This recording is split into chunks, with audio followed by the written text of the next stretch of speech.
नमस्कार दोस्तों, welcome back. आप देख रहे हैं कॉफ़ी विद मी जैन। दोस्तों, आपको मालूम है कि 2024 की इलेक्शंस की तैयारी शुरू हो गई है। इंडिया अलायंस की भी एक मीटिंग हुई जिसमें सारे चोर देश के इकट्ठे हुए और उन्होंने एक चीज़ तो रियलाइज़ कर दी, जो इंडी अलायंस है, कि पप्पू एक लायबिलिटी है देश के लिए भी और उनके लिए भी। और अगर पप्पू को प्रधानमंत्री का एक कैंडिडेट बनाकर दिखाया गया तो क्या होगा कि सारा का सारा ऑपोजिशन ख़त्म हो जाएगा। जैसे डायनासोर एक्सटिंक्ट हो गए थे बहुत बहुत साल पहले, अरबों साल पहले, वैसे ही ऑपोजिशन का भी हाल 2024 में वैसा ही होगा और दोबारा से 1000-2000 साल तक ये वापस नहीं आ सकते। इसीलिए इन्होंने बड़ी ही खूबसूरती से मल्लिकार्जुन खड़गे उसको प्रधानमंत्री कैंडिडेट खड़ा कर दिया। अब खड़गे जी, आप भी सोचेंगे खड़गे इसको क्यों खड़ा किया है? भाई, आपको भी मालूम है कि खड़गे एक ऐसा आदमी है जिसको पूरे अब भारत के अंदर कोई भी लोकसभा सीट पे वो खड़ा होगा उसके लिए सेफ नहीं है। ऐसी पोजीशन सारे अपोजिशन ने खड़गे के लिए कर दिए और इसका नाम प्रपोज किया कि जो सारा इंडी अलायंस है इसका जो सरबरा होगा और वो भी बेस्ट आदमी होगा, वो है रामू काका। वो बनेगा आपका खड़गे। रामू काका पहले था मनमोहन सिंह, लेकिन मनमोहन सिंह की एज हो गई है, अब वो इस रेस के अंदर है ही नहीं। इसलिए इन्होंने नया रामू काका खड़ा कर दिया, कांग्रेस ने भी और ऑपोजिशन ने भी। अब ये खड़गे जी जो हैं, इनकी तो आपको पता ही है कि करिश्मा इतना ज़्यादा है। और करिश्मा भी ऐसा है, आपने कभी बिस्किट अगर खाया हो चाय में डिबोकर, आपको मालूम है कई बिस्किट होते हैं जब आप चाय में डिबोते हैं, अगर 2 सेकंड फालतू आपने डिबो दिया तो वो टूट के नीचे गिर जाता है। वही काम किया है ममता बनर्जी ने कि भाई इस बिस्किट को चाय में डिबोकर बाहर निकाल के खड़ा कर दिया कि वो हिलता रहेगा, कभी भी गिर सकता है। आप बस मुंह में डालने की कोशिश करोगे तो वो कभी भी टूट के नीचे गिर जाएगा। बिस्किट का हाल है वही खड़गे का हाल किया। लेकिन उसने पप्पू का जो भी चांस था उसका कि ऑपोजिशन का लीडर बनने का, वो ख़त्म कर दिया और पप्पू को इररेलेवेंट इन्होंने डिक्लेयर कर दिया। क्योंकि ममता बनर्जी को और केजरीवाल को ये मालूम है कि अगर वो खड़े होंगे एज अ ऑपोजिशन लीडर, कुछ भी बनने वाला नहीं है, क्योंकि 2024 तो ऑलरेडी रिजल्ट क्लियर हो चुका है और वो पप्पू को बिल्कुल भी कोई चांस नहीं देना चाहते थे कि वो कहीं भी मोर्चा संभाल ले या मोर्चा जीत जाए। अब ये खड़गे ये है कौन? मैं आपको हिस्ट्री में लेके चलता हूँ। 5 साल पहले एक कांड हुआ था भारत के अंदर। तब एक सीबीआई के डायरेक्टर होते थे आलोक वर्मा और उन्होंने एक बड़ी ही दिलचस्प एक कहानी शुरू कर दी थी भारत के अंदर। जो उनका नंबर 2 था आदमी, राकेश अस्थाना। और जो आलोक वर्मा जी थे, इन्होंने कई इंडिया के ऐसे लोग थे जो इंडिया के नेशनल इंटरेस्ट को खराब कर रहे थे, उन्होंने उनका नाम उजागर किया था और इनकी लड़ाई अपने ही नंबर 1 और 2 से होनी शुरू हो गई थी। जो प्रधानमंत्री हैं हमारे, उन्होंने इन दोनों को गुस्से में आकर बाहर निकाल दिया, क्योंकि दोनों जो भारत का इंटरेस्ट को हार्म कर रहे थे, ये भी उनके साथ मिलकर वही काम शुरू कर दिया। आलोक वर्मा जो हैं वो कोर्ट में चले गए। मैटर डिसाइड होना था वोटिंग के साथ, जहां पर 3 मेंबर्स की मीटिंग बुलाई गई और उसके अंदर मेंबर्स थे प्रधानमंत्री, खड़गे एज अ ऑपोजिशन लीडर और हमारा corrupt chief justice of India. जो चीफ जस्टिस ऑफ इंडिया है, उन्होंने जस्टिस सीकरी को वहाँ पर बिठा दिया अपने बिहाफ पर और उसके बाद वोटिंग शुरू हुई। आपको अगर याद नहीं है, आप गूगल कर सकते हैं। हमारी टीम ने ये सारी चीज़ें निकाल कर आपके सामने रखी हैं। जो प्रधानमंत्री हैं उन्होंने और जो चीफ जस्टिस ने अपना नॉमिनी बिठाया था, उन्होंने भारत के लिए वोटिंग किया। और खड़गे जी बेशर्मी की तरह, हमेशा की तरह भारत के खिलाफ खड़े हुए और जो ये एंटी नेशनल एलिमेंट्स हैं जो ये काम कर रहे थे, उन्हें सपोर्ट किया। ये है खड़गे जी की लेगेसी, ये है इनकी हिस्ट्री। जो आलोक वर्मा हैं सीबीआई के डायरेक्टर, इन्हें अक्यूज़ किया गया था करप्शन के लिए। और किया क्या था इन्होंने, जो ये लालू प्रसाद यादव है सबसे बड़ा करप्शन का मास्टरमाइंड, इसे प्रोटेक्ट करने के लिए ये खड़ा होता था आलोक वर्मा।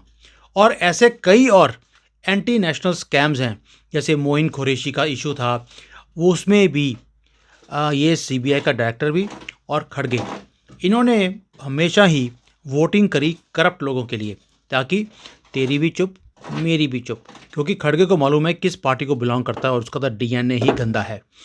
और ये सारा कुछ क्यों किया गया? एक इसलिए इन सारे करप्ट लोगों को प्रोटेक्ट करना था, इन्हें मालूम था हम अकेले लड़ नहीं सकते, ये करप्शन वाले लोग ही हमें बचाकर आगे लेके जाएंगे।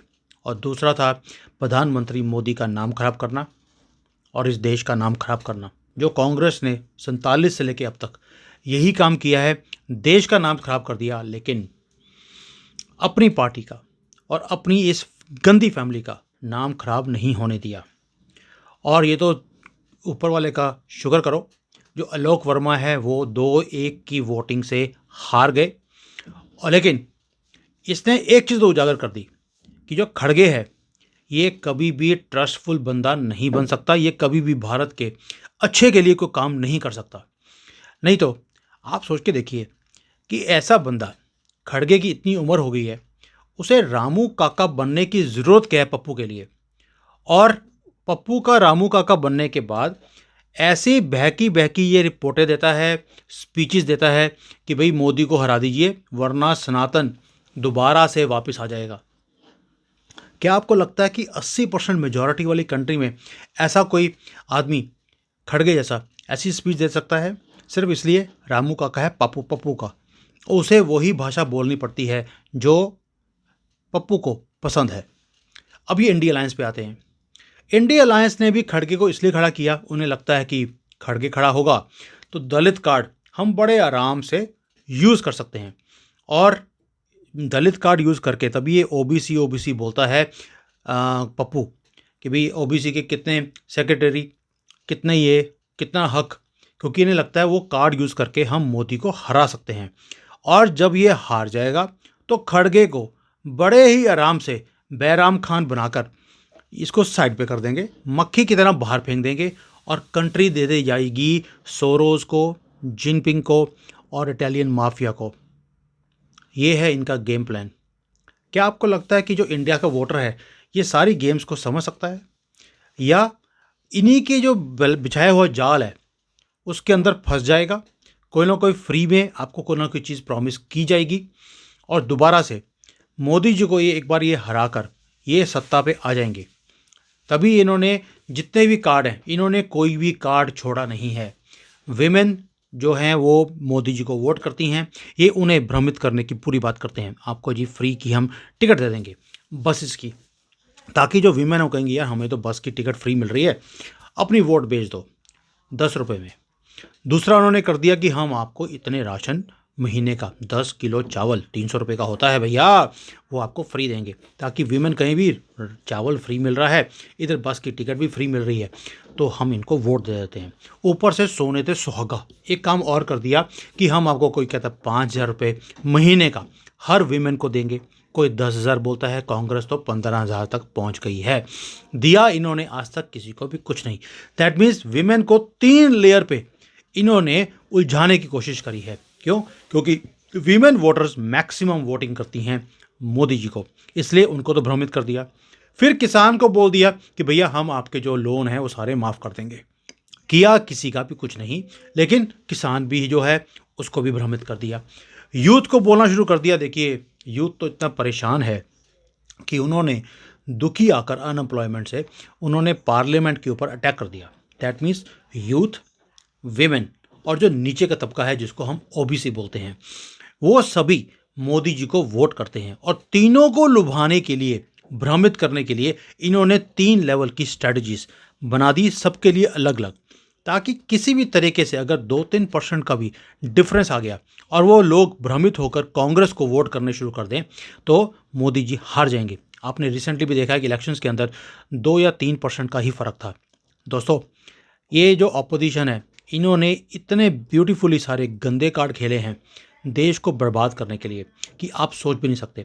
अभी तो मैंने टिप ऑफ द आइसबर्ग बताया इनकी स्ट्रैटेजी। अगली स्ट्रैटेजी इनकी है 22 जनवरी के बाद, जब ये यहाँ पर खून की होली खेलने वाले हैं। अपने ही फैमिली में किसी ना किसी की बलि देने की सोच रहे हैं। और जो सिक्योरिटी फोर्सेस हैं उन्हें भी पता लग गया, ये गंदी फैमिली अपनी फैमिली में से किसी ना किसी एक बंदे की बलि दे देंगे। हो सकता है राहुल गांधी की दे दें, बिकॉज वो तो वैसे भी लाइबिलिटी है इनके लिए। और उसके मरते ही अगर ऐसा कोई काम होता है, आप देखिए सेंटिमेंटल वैल्यू इन लोगों की फिर भी है। ये बेशक जो जिंदा है इनकी कोई वैल्यू नहीं है, मरने के बाद इनकी फिर भी थोड़ी सी वैल्यू बन जाती है लोगों के दिमाग में। देखिए इन्होंने हमारे देश के लिए अपनी जान दे दी और वोटिंग जो है इनकी फेवर में आनी शुरू हो जाती है। हमने इंदिरा गांधी के टाइम पे भी देखा, हमने राजीव गांधी के टाइम पे भी देखा। हो सकता है यही चीज़ आगे भी जाके हो। देखने वाली बात है कि ये बड़ा डेंजरस टाइम है। मैं बार बार आपको बता रहा हूँ कि आपको अपनी आंखें खोल कर रखनी पड़ेंगी। ये किसी भी हद तक गिर सकते हैं। अपने कार्ड्स खेलते जा रहे हैं। पाकिस्तान को, चाइना को इन्होंने फ्री हैंड दे दिया है कि आप जितने मर्जी दंगे हमारे देश में करा दीजिए, हम आपके साथ हैं। रोहिंग्यास को ये सेटल करते जा रहे हैं पूरे भारत में। उन्हें आईडी कार्ड देते जा रहे हैं ताकि जो हिंदू है वो बाहर वोटिंग करने आता नहीं है, मोमिन सारे बाहर आते हैं। रोहिंग्यास आएंगे, कांग्रेस को ही वोट करेंगे और वही थोड़ा सा डिफरेंस है जिससे ये सीटें जीत कर ये आ सकते हैं और हमारे गले काट सकते हैं। चॉइस आपकी है हिंदुओं। मेरा तो सबर का बांध अब टूट चुका है आपको जगाने के लिए, लेकिन आप हो कि सुनने को तैयार नहीं हो। और आप तो वीडियोस देखना भी पसंद नहीं करते जो आपको जगाने के लिए ये मैं वीडियोस बनाता हूँ। आपको चटपटी बातें जो होती हैं वही अच्छी लगती हैं और इसीलिए सारे के सारे यूट्यूबर्स आपके लिए सेंसेशनल न्यूज़ क्रिएट करते हैं, चटपटी बातें करते हैं और आपको लुभाते रहते हैं। क्यों? उन्हें भी पता लग गया अगर कांग्रेस जैसी गंदी फैमिली और गंदी पार्टी की बातों में आप आ सकते हो तो इनकी बातों में क्यों नहीं आ सकते जितने भी यूट्यूबर्स और हैं। यही चीज़ होती है आपके साथ और यही मेंटालिटी के कारण आपके जितने मंदिर हैं वो सारे के सारे टेक ओवर कर लिए। मोमिन्स की दुकानें हैं वहाँ पर, हिंदुओं की दुकानें भी मंदिरों के बाहर नहीं हैं। आप उन्हीं की दुकानों से सामान खरीदते हो। कभी आपने मोमिन के जो ये जितने भी मस्जिदें हैं, मज़ारें हैं, इसके बाहर हिंदू की दुकान देखी है आपने? वो खोलने ही नहीं देते। और आपके मंदिरों के बाहर सारे फूल वाले जितने भी लोग बैठे हुए हैं सारे ही मोमिन होते हैं। ये है आपकी औकात कि आप बोलते नहीं हो और आपको टेक ओवर करना इतना आसान है, कुछ कहने की बात नहीं है। इसलिए आपकी मर्ज़ी है। मेरा अब बांध सबर का टूट चुका है। मैं तो कई बार बोल चुका हूँ, मैंने ये एफर्ट डालना ही बंद कर देना है आपको जगाने का। आपकी कंट्री है, मैं तो वैसे भी देश से बाहर रहता हूँ। आपने लूज़ करनी है, लूज़ कर दीजिए। दोबारा मत बोलना कि भाई हम क्या करें। जैसे कर्नाटका वाले आज की डेट में रो रहे हैं कि भाई ना तो बस में उनको जगह मिलती है बैठने के लिए क्योंकि सारे मोमेंट्स फ्री में बैठ के वहाँ पे जा रहे हैं और बसेस का बुरा हाल कर दिया उन्होंने। वहाँ पे कोई भी चीज़ मिलती नहीं है उनको क्योंकि कांग्रेस की सरकार है। बिजली वहाँ पे 8-8 घंटे कट आने शुरू हो गए हैं, इंडस्ट्री बंद होनी शुरू हो गई है। वहाँ पर ये अनएम्प्लॉयमेंट के बारे में क्यों नहीं बोलते? क्योंकि इनकी अपनी सरकार है। जहाँ पर इनकी सरकार नहीं होती वहीं पर ये रोना रोते हैं अनएम्प्लॉयमेंट का। अब चॉइस आपकी है। Thank you. जय Hind. Vande Mataram. Hi there. If you liked the video, please don't forget to smash the like button, subscribe to our channel, and activate the bell icon so that you receive all notifications whenever we upload a new video. Thanks for watching.